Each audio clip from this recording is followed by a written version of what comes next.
आपने आज तक केक चाकू से काटते देखा है, लेकिन क्या कभी आपने पिस्टल से केक काटते देखा है? नहीं देखा है तो देख लीजिए कैसे ये सिरफिरा युवक पिस्टल से केक काट रहा है और उसके दोस्त उसके जन्मदिन की बधाई दे रहे हैं। युवक की पिस्टल से केक काटने के बाद बड़े प्यार से सबको खिला रहा है। ये वीडियो दानापुर से सामने आया है, जो सोशल मीडिया पर बड़ी ही तेजी से वायरल हो रहा है। इस वीडियो में हथियार से बर्थडे पार्टी में केक काटा जाता है और पिस्टल भी लहराया जाता है। बताया जा रहा है कि यह वीडियो पीपा पुल के पास का है। वीडियो में देख सकते हैं कि एक युवक पिस्टल से केक काट रहा है। यही नहीं, यहाँ पटाखे भी छोड़े जा रहे हैं और पिस्टल लहराते हुए पार्टी मनाया जा रहा है। बर्थडे पार्टी में हथियार लहराते हुए देसी कट्टे से बर्थडे केक काटने वाले वायरल वीडियो पर पुलिस संज्ञान लेकर त्वरित कार्रवाई करते हुए वीडियो में दिख रहे आरोपी को गिरफ्तार कर लिया है और अवैध हथियार भी बरामद कर लिया है।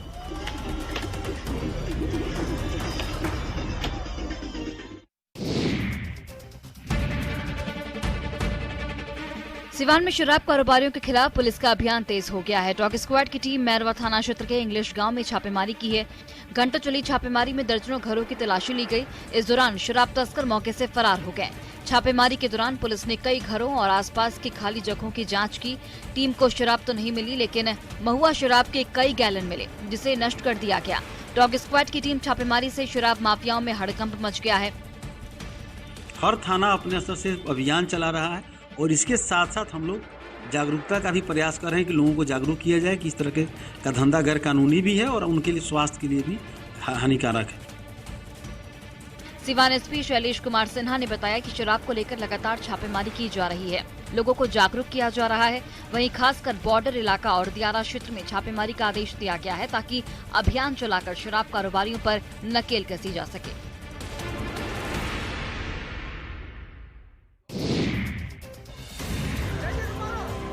बेगूसराय के बरौनी के NH 28 पर उस वक्त अफरा तफरी मच गई जब NH 28 से गुजर रही एक गाड़ी में खुद ब खुद आग लग गई।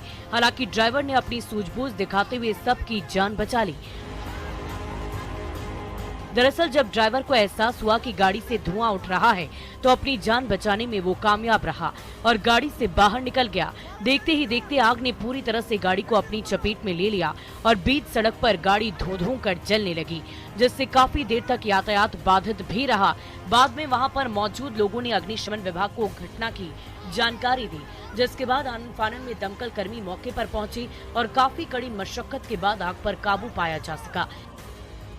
तस्वीरों में स्पष्ट देखा जा सकता है किस तरह स्कॉर्पियो से आग की लपटें बढ़ रही है और NH 28 पर भगदड़ की स्थिति बनी हुई है। पूरा मामला बरौनी थाना क्षेत्र के पीपरा देबस के पास का बताया जा रहा है।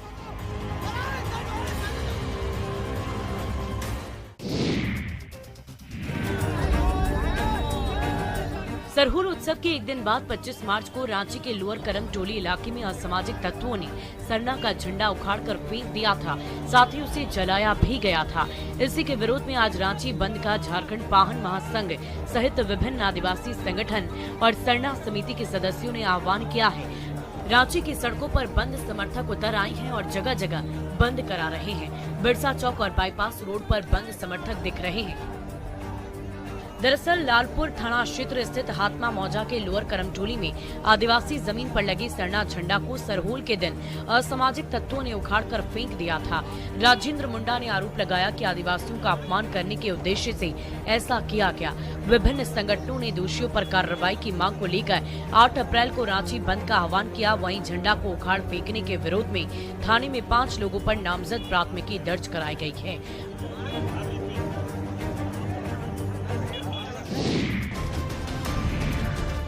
झारखंड के स्वास्थ्य मंत्री बन्ना गुप्ता के करीबी और बचपन के मित्र आजाद नाम के एक व्यक्ति को बाइक सवार अपराधियों ने गोली मार दी, जिसके बाद गंभीर अवस्था में घायल आजाद को TMH अस्पताल में भर्ती कराया गया, जहां उनकी हालत खतरे से बाहर बताई जा रही है।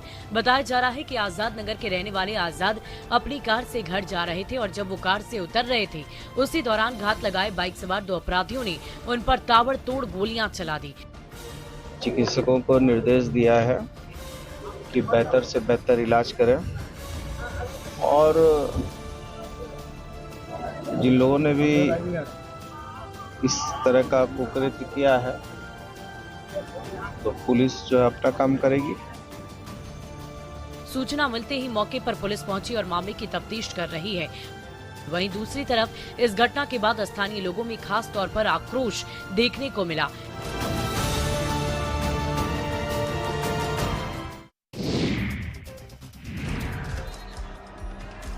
डॉक्टर को भगवान का रूप कहा जाता है, लेकिन बेतिया में फर्जी तरीके से चल रहा एक नर्सिंग होम मरीज के लिए काल बन गया। बेतिया के चनपटिया में एक गर्भवती महिला की मौत के बाद लोगों का आक्रोश इस कदर भड़का कि गुस्साए लोगों ने नर्सिंग होम में जमकर तोड़फोड़ की और अस्पताल कर्मियों को पिटाई भी कर दी। दरअसल एक गर्भवती महिला को डिलीवरी के लिए नारायण हॉस्पिटल में भर्ती कराया गया था, लेकिन नर्सिंग होम के डॉक्टर ने परिजनों को ये बताया कि बच्चा गर्भ में मर गया है, लिहाजा ऑपरेशन कर बच्चे को निकालना होगा। जिसके बाद महिला का ऑपरेशन किया, लेकिन उसकी मौत हो गई। पेट में अचानक दर्द होने लगा तो बोलेगा कि बच्चा नहीं चल रहा है। और यहाँ पे जब हम आए हैं तो यहाँ पे डायरेक्ट मतलब मरीज का कोई चेकअप नहीं किया सब, कोई चेकअप नहीं किया सब, और डायरेक्ट क्या बोला कि डायरेक्ट ऑपरेशन करो। आपको बता दें कि बीते एक सप्ताह के अंदर 2 मरीजों की मौत इस नर्सिंग होम में हो चुकी है। हैरानी की बात तो ये है कि बार बार ऐसी घटनाएं होने के बावजूद इस नर्सिंग होम पर स्वास्थ्य विभाग कोई कार्रवाई नहीं करता।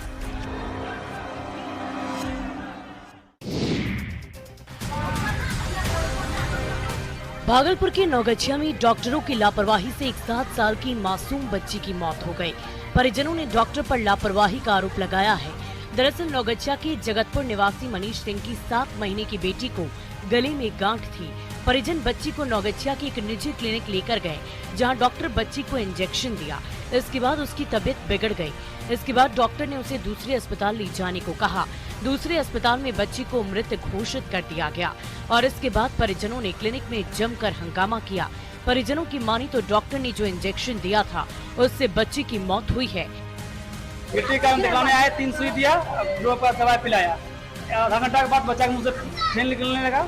ये हाथ कड़ा कर दिया तो बच्चा को बोले ठीक है सर, बोला गया बच्चा को बुखार आ गया है, ले जाता हूँ दूसरे डॉक्टर के यहाँ। इधर घटना के बाद से ही परिजनों में काफी रोष है। वे प्रशासन से न्याय की गुहार लगा रहे हैं।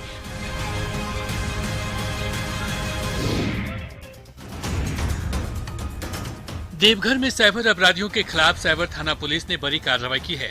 गुप्त सूचना पर नगर थाना क्षेत्र के हिंदी विद्यापीठ स्थित एक लॉज में छापेमारी की गई। इस दौरान साइबर अपराधियों को ट्रेनिंग दे रहे मास्टरमाइंड दीपक मंडल सहित 6 साइबर अपराधी को गिरफ्तार कर जेल भेज दिया गया। साइबर अपराधियों के पास से 26 मोबाइल, 37 फर्जी सिम, 4 ATM, 1 नोट कॉपी बरामद की गई। साइबर डीएसपी की माने तो अपराधी आम लोगों का UPI डिटेल प्राप्त कर उसे हैक कर लेते थे और 24 घंटे के अंदर 1 लाख तक की अवैध निकासी कर लेते थे। गिरफ्तार साइबर अपराधी प्रदीप मंडल के मोबाइल फोन से पूरे देश में ठगी का 77 क्राइम लिंक मिला है। बताया गया है कि साइबर पुलिस को गुप्त सूचना मिली थी कि शहरी क्षेत्र के एक लॉज में साइबर अपराधियों को ट्रेनिंग दी जा रही है। इसी सूचना के आधार पर छापेमारी की गई। वहीं आरोपी प्रदीप मंडल पहले भी जेल जा चुका है। पुलिस अब आगे की जांच में जुट गई है।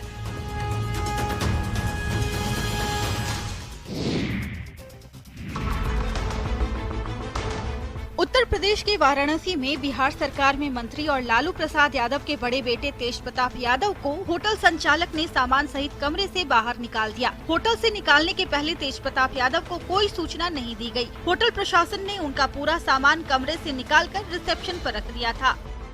देर रात वो 80 घाट पे भ्रमण करके जैसे होटल में आए तो ये पाया गया कि उनके बगल का जो सिक्योरिटी का कमरा था उस कमरे को के बैग को वहां से निकाल करके रिसेप्शन पर रखा गया था। तेज प्रताप यादव जब होटल पहुंचे तो उन्होंने नाराजगी जाहिर की। मामला जब सामने आया तो पता चला कि जिस रूम में तेज प्रताप यादव रुके हुए थे वह सिर्फ 1 दिन के लिए बुक हुआ था। इसलिए रात 12 बजे के बाद होटल के प्रबंधक ने उनका सामान बाहर निकलवाकर सिक्योरिटी रूम में रख दिया। सामान बाहर निकाले जाने को लेकर तेज प्रताप के सहायक ने पुलिस में शिकायत की और होटल प्रबंधन के खिलाफ लिखित शिकायत की है।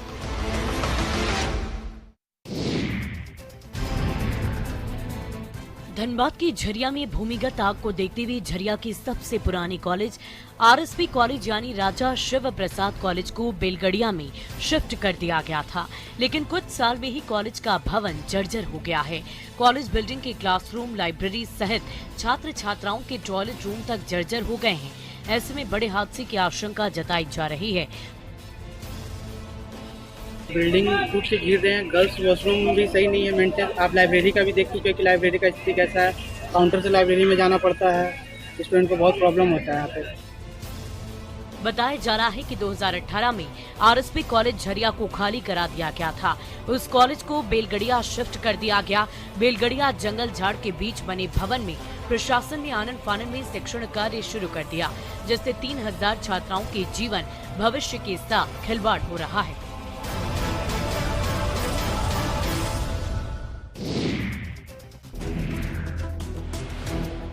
गया में तीरंदाजी की नई पौध तैयार हो रही है। बच्चे यहाँ तीरंदाजी सीख रहे हैं। गया कॉलेज में बच्चे एक साथ तीरंदाजी का अभ्यास कर रहे हैं। यहाँ तैयारी कर रहे बच्चे राज्य और राष्ट्रीय स्तर पर अपनी चमक बिखेरने में जुटे हैं। जयप्रकाश के नेतृत्व में 50 से भी ज्यादा बच्चे ट्रेनिंग ले रहे हैं। यहाँ पर 5 साल की ट्रेनिंग दी जाती है। दरअसल बच्चों को प्रशिक्षण दे रहे हैं ट्रेनर जयप्रकाश। राष्ट्रीय प्रतियोगिता में बिहार की ओर से खेल चुके हैं और अभी भी सक्रिय हैं। यहाँ क्या सीखने आ रही है? कब से आ रही है प्रैक्टिस करने के लिए? हालांकि यहाँ 5 साल के बच्चों को ट्रेनिंग दी जाती है, लेकिन अभिभावकों के कहने पर छोटे छोटे बच्चे भी तीरंदाजी सीख रहे हैं। वहीं ट्रेनर का कहना है कि इसके लिए कोई सरकारी सुविधा नहीं मिल रही है। आपसी सहयोग से ट्रेनिंग दी जा रही है। अगर प्रशासन से मदद मिल जाती तो उन्हें और आसानी होती।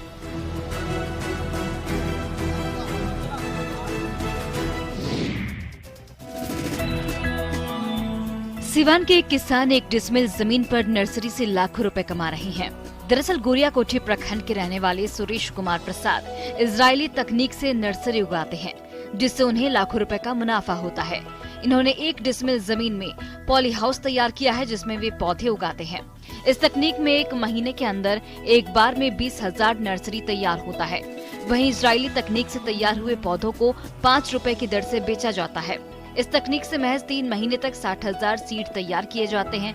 वहीं सीड तैयार करने के लिए 200 ट्रे लगाया जाता है। एक ट्रे में 98 से 100 पौधे तैयार होते हैं। एक बार सीड तैयार कर बेचने पर लागत निकालकर 80,000 का मुनाफा होता है। इजरायली तकनीक से 16 दिन में ही पौधा तैयार हो जाता है। बता दें आपको कि इजराइल में ज्यादातर सब्जियां बेमौसम उगाई जाती हैं। इसके लिए पाली और ग्रीन हाउस में नर्सरी तैयार होती है।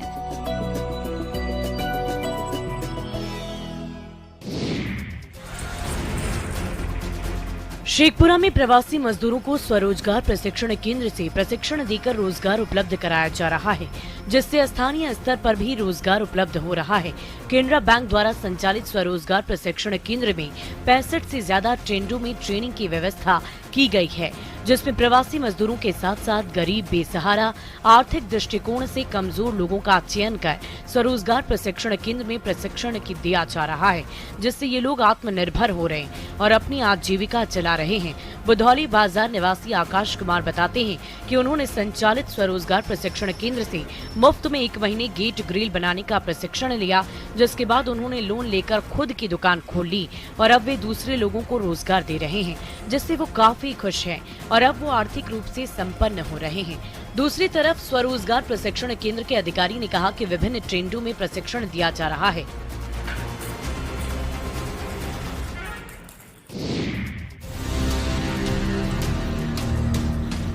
भीषण गर्मी और हाथ रिक्शा की सवारी, वो भी लगभग 300 किलोमीटर, लेकिन मजबूरी जो न कराए। ये हैं दल सिंह सराय के रहने वाले सुधीर झा, जो दिव्यांग है। सुधीर झा के पिता की मृत्यु हो चुकी है। ऐसे में पिंडदान करना भी जरूरी था। फिर क्या था, सुधीर ने अपने हाथ रिक्शा से गया के लिए यात्रा शुरू कर दी। सुधीर झा जैसे ही जहानाबाद के अम्बेडकर चौक पहुंचे तो गया का पता पूछने लगे। यहीं पर उनकी मुलाकात शहर के थानाध्यक्ष निखिल कुमार से हो गई। निखिल कुमार ने पहले सुधीर को पानी पिलाया, फिर फल और कुछ पैसे दिए ताकि यात्रा में परेशानी कुछ कम हो। पुलिस कर्मी से मिली मदद के बाद सुधीर अपनी आगे की यात्रा पर निकल गए, लेकिन एक संदेश जरूर मिल गया कि पुलिस वालों में भी इंसानियत होती है, वो भी दूसरों का दर्द महसूस कर सकते हैं। दरअसल पुलिस की छवि लोगों में अच्छी नहीं होती है, लेकिन इन तस्वीरों को देखने के बाद लोग थाना अध्यक्ष निखिल कुमार की सराहना कर रहे हैं और दूसरे पुलिसकर्मी को इनसे सीख लेने की बात कह रहे हैं।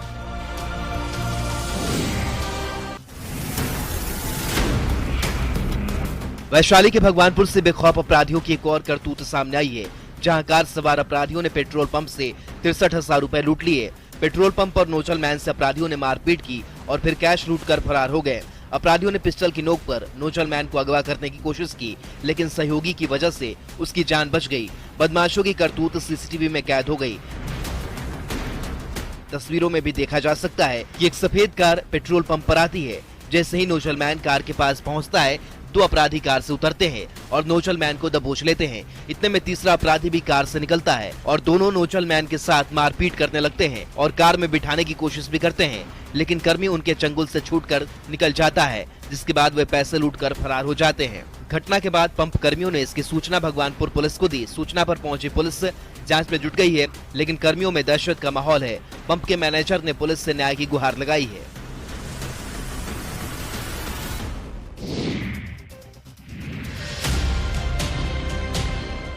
वैशाली में इन दिनों कार सवार अपराधियों ने तांडव मचा रखा है। पहले पेट्रोल पंप पर अपराधियों ने लूट की वारदात को अंजाम दिया और फिर भगवानपुर NH-22 पर स्कॉर्पियो गाड़ी लूट ली।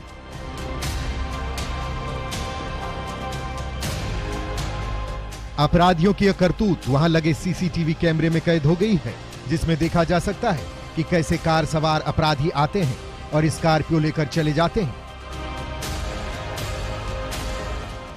ये देखिए, दो अपराधी गाड़ी के पास आते हैं और लॉक खोलने की कोशिश करते हैं और कुछ ही देर में वो गाड़ी का लॉक खोल लेते हैं, फिर धीरे से गाड़ी स्टार्ट कर वहां से चलते बनते हैं। ये पूरा मामला भगवानपुर के बिठौली का है। अभी तक गाड़ी किसकी थी ये पता नहीं चल पाया है, लेकिन CCTV फुटेज सामने आने के बाद पुलिस मामले की जांच में जुट गई है।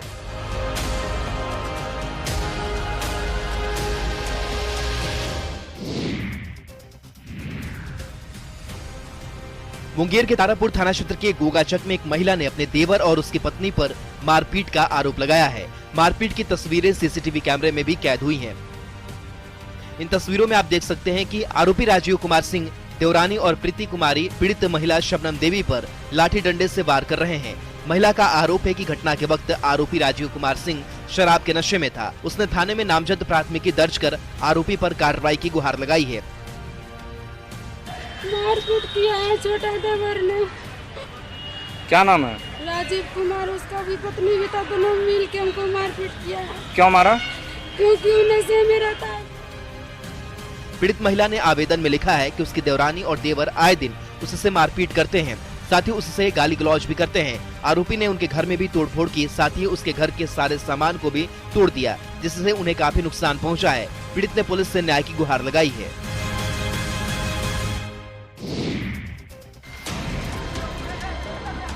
गिरिडीह में अपराधियों और गुंडों का मनोबल बढ़ता ही जा रहा है।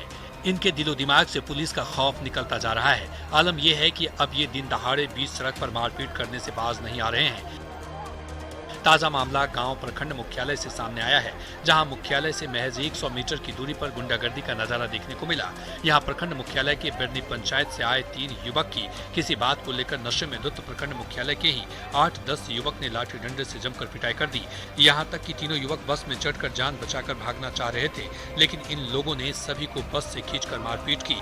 आसपास लोगों की भीड़ भी जमा हो गई, लेकिन नशे में धुत इन गुंडों को किसी की मौजूदगी से फर्क नहीं पड़ता है। घटना की जानकारी मिलते ही गावा थाना की पुलिस मौके पर पहुंची और 2 आरोपियों को कब्जे में लेकर पूछताछ में जुटी है। सोशल मीडिया में मारपीट का ये वीडियो तेजी से वायरल हो रहा है। हालांकि न्यूज 18 इस वायरल वीडियो की पुष्टि नहीं करता है।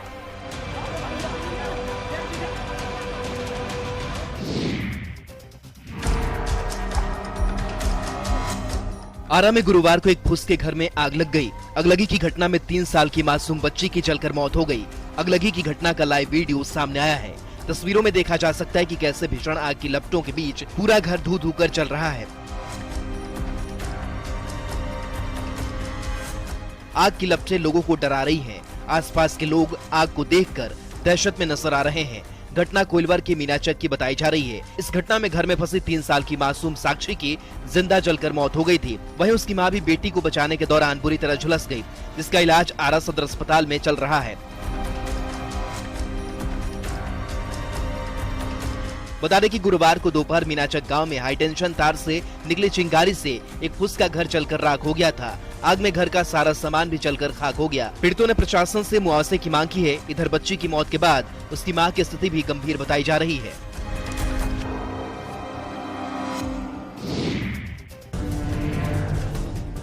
गड़का के रंका थाना क्षेत्र के गोनादाग के पास NH 343 सड़क पर खड़ी ट्रक में अचानक आग लगने से अफरा तफरी का माहौल बन गया। ट्रक ड्राइवर जब तक कुछ समझ पाते तब तक पूरे ट्रक में आग लग गई। गनीमत रही कि ड्राइवर और खलासी बाल बाल बच गए।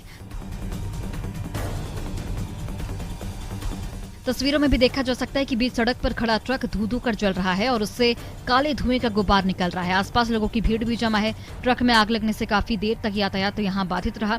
सड़क पर लोगों की भीड़ जमा होती गई। आग लगने की इस घटना का वीडियो सोशल मीडिया पर जमकर वायरल हो रहा है।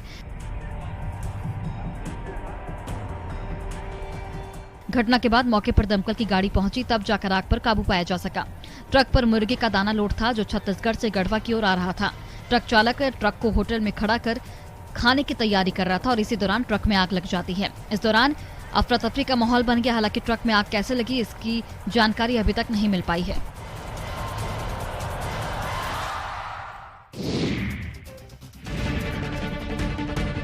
गोपालगंज के मंडल कारा में एक कैदी की हैरत अंगेज कारनामा सामने आया है।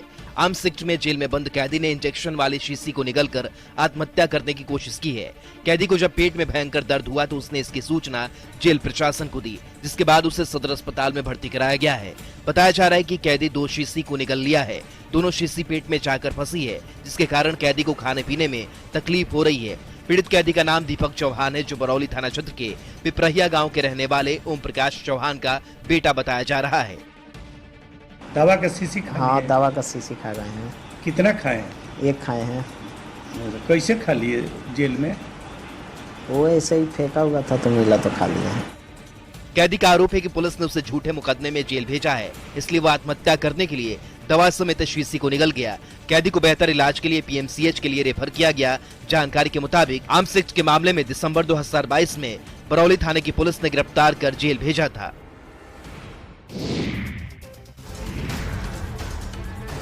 भागलपुर के गोपालपुर में ग्रामीणों ने पुलिस पर हमला कर दिया। मामला डेमहा गांव का है। बताया जा रहा है कि पुलिस की टीम अभियुक्त प्रदीप मंडल को पकड़ने गई थी। इस दौरान परिजनों और ग्रामीणों के साथ पुलिस की झड़प हो गई। इसके बाद पुलिस ने लाठीचार्ज कर दिया। देखते ही देखते इलाका रण क्षेत्र में तब्दील हो गया।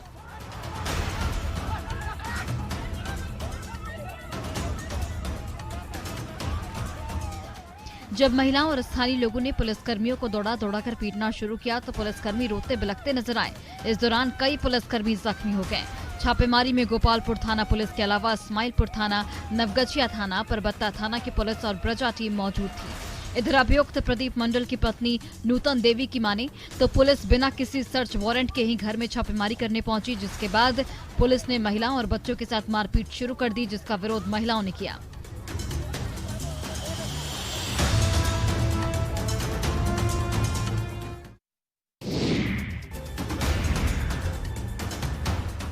गिरिडीह में उत्पाद विभाग ने अवैध महुआ शराब के खिलाफ सघन छापेमारी अभियान चलाया, जिसमें पुलिस को बड़ी सफलता भी मिली। दरअसल डुमरी थाना क्षेत्र के बेलदारी टोला में ये कार्रवाई की गई। पुलिस की टीम ने छापेमारी करते हुए एक घर से जावा महुआ बरामद किया। इस दौरान लगभग 100 क्विंटल जावा महुआ को नष्ट किया गया। साथ ही सैकड़ों लीटर महुआ शराब को बरामद किया गया। उत्पाद अधीक्षक के दिशा निर्देश पर छापेमारी की गई। पुलिस का कहना है कि इस इलाके से उन्हें लगातार अवैध शराब निर्माण की शिकायत मिल रही थी, जिसके आधार पर पुलिस ने कार्रवाई करते हुए बड़ी सफलता हासिल की है। वहीं घटनास्थल से शराब तस्कर फरार हो गए।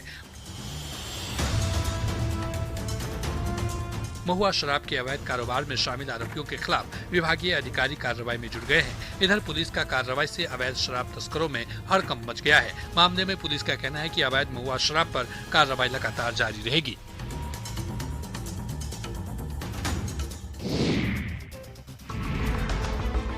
बेगूसराय में डाक विभाग की बड़ी लापरवाही सामने आई है। डाक कर्मियों की लापरवाही से न सिर्फ एक युवक का साल बर्बाद हो गया, नौकरी की संभावना भी खत्म हो गई। मामले में अभ्यर्थी मिथुन कुमार ने डाक विभाग के अधिकारियों के साथ डीएम से शिकायत की है।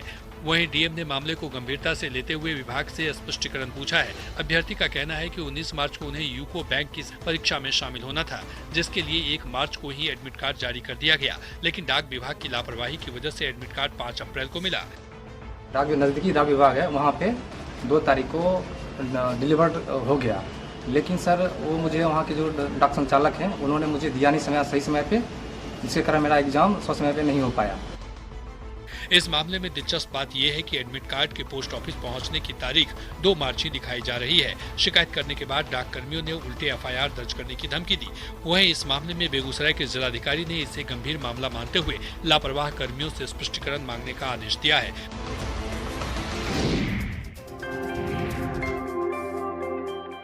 पाकुड़ पॉलिटेक्निक कॉलेज में पक्षियों को गर्मी से बचाने के लिए पेड़ों पर बर्ड फीडर लगाए गए हैं। बर्ड फीडर में दाना और पानी की व्यवस्था की गई है। गर्मी के दौरान पक्षियों को राहत देने के लिए यह पहल की गई है। कॉलेज परिसर में अलग अलग पेड़ों पर पानी के फीडर लगाए गए हैं। वाटर फीडर्स को बेकार तेल के डब्बे और जार का उपयोग करके बनाया गया है और पक्षियों को आकर्षित करने के लिए फीडरों को शांत क्षेत्र में लटका दिया गया है। साथ ही इन्हें अच्छी ऊंचाई पर लटकाया गया है ताकि शिकारी इन्हें अपना शिकार नहीं बना सके। बर्ड फीडर से दैनिक जीवन की हलचल से थोड़ा ब्रेक लेकर प्रकृति के चमत्कारों को देखने का अवसर मिलता है।